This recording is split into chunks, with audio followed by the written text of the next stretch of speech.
Katsotaan seuraavana, kuinka tänne lisätään näitä alasivuja tänne hevosiin. Eli esimerkiksi tässä nyt täällä on hevosia, on nämä tallin hevoset, jonne on jo lisätty hevosia, mutta sitten täällä on myöskin nämä yksityiset hevoset.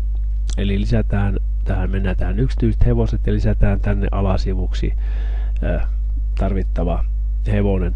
Ja täällä on tämän yksityiset hevoset sivun alaosassa on, että lisää alasivu, lisätään siitä alasivu ja lisätään sinne otsikko, oli tämän hevosen nimi, eli se oli Viretär.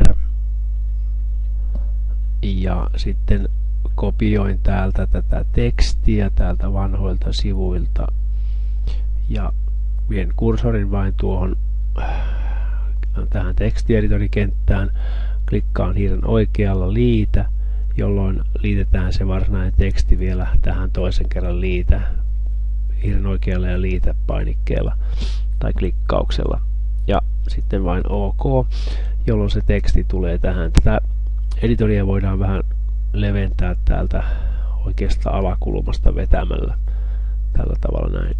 Nyt minulla on siinä teksti. Sitten minä lisään siihen tähän kohtaan sellaisen yhden kuvan ja tänne alapuolelle sitten 2 muuta kuvaa.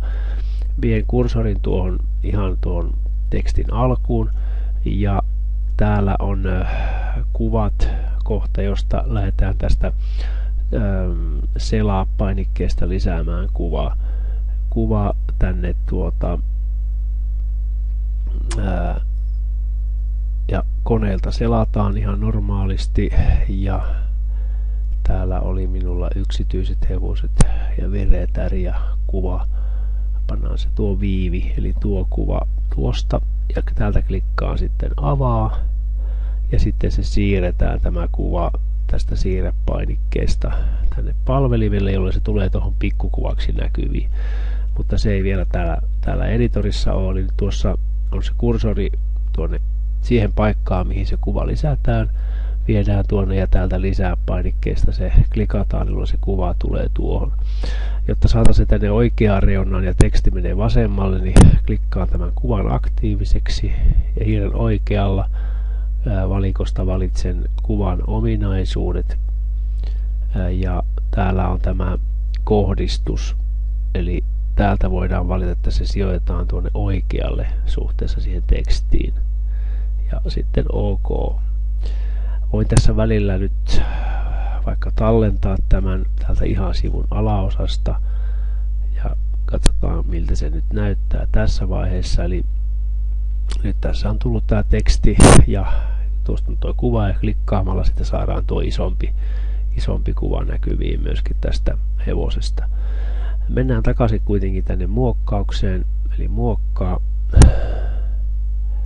ja sitten lisätään ne 2 muuta kuvaa ja nyt tässä on tällainen kuvagalleria kohta, lisätään sieltä ne kuvat tähän suoraan. Ja tämä tapahtuu yksinkertaisesti selaamalla taas koneelta ja otetaan sieltä tästä tämä toinen kuva tästä hevosesta, avaa ja siirrä. Ja tässä tapauksessa me ei tarvitse tehdä mitään muuta kuin sitten ottaa taas uusi kuva ja kuva 3, avaa ja siirrä. Ja sen jälkeen tallennus, niin nämä kuvat ilmestyy automaattisesti siihen alapuolelle tällä tavalla näin. Ja näitä klikkaamalla saadaan myöskin sitten tästä isompi kuva. Tuolla kuvan ulkopuolella, kun on avattu tämä iso kuva, niin klikkaamalla päästään pois tästä selauksesta. Eli näin on tehty tämä kuva, mutta nyt pitäisi saada tänne valikkoon se vielä. Se ei täällä valikossa näy. Eli yksityiset hevoset pitäisi tulla se Viretär tänne näkyviin. Niin mennään vielä tänne muokkaamaan ja täällä samassa paikassa mennään vähän alaspäin. Täällä näkyy, tuossa on jäänyt vanhat avainsanat sinne voisi laittaa vaikka hevoset vanhan koulun talli avainsanoiksi tälle sivulle. Ja täällä on, että tarjoaa valikon asetukset ensinnäkin ja tarjoaa valikkolinkki. Ja valikkolinkki tulee tietenkin Viretär. Tuo kuvaus tarkoittaa sitä, kun viedään hiiri tämän linkin päälle, niin mitä silloin tulee näkyviin. Siihen voi laittaa esimerkiksi vaikka tuo sama, taikka esimerkiksi vaikka, että tietoa Viretär hevosesta esimerkiksi. Eli kun viedään linkki, hiirisen linkin päälle, niin tulee sitten sellainen vihje teksti.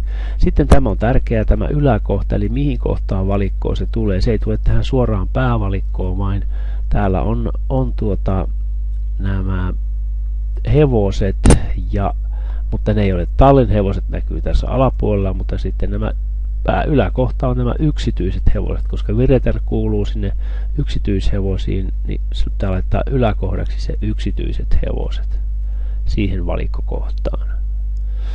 Ja sitten täältä tallenna sen jälkeen.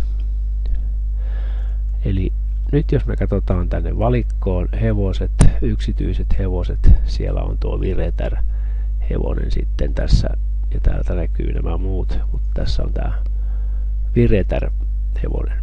Eli näin lisättiin tähän alavalikkoon yksityiset hevoset, tämä Viretär hevonen. Samalla tavalla sitten mentäisiin taas tänne yksityishevoset, jos halutaan lisätä uusi hevonen. Eli täältä lisää alasivu, ihan samalla periaatteella lisätään taas uusia alasivuja tähän sivulle.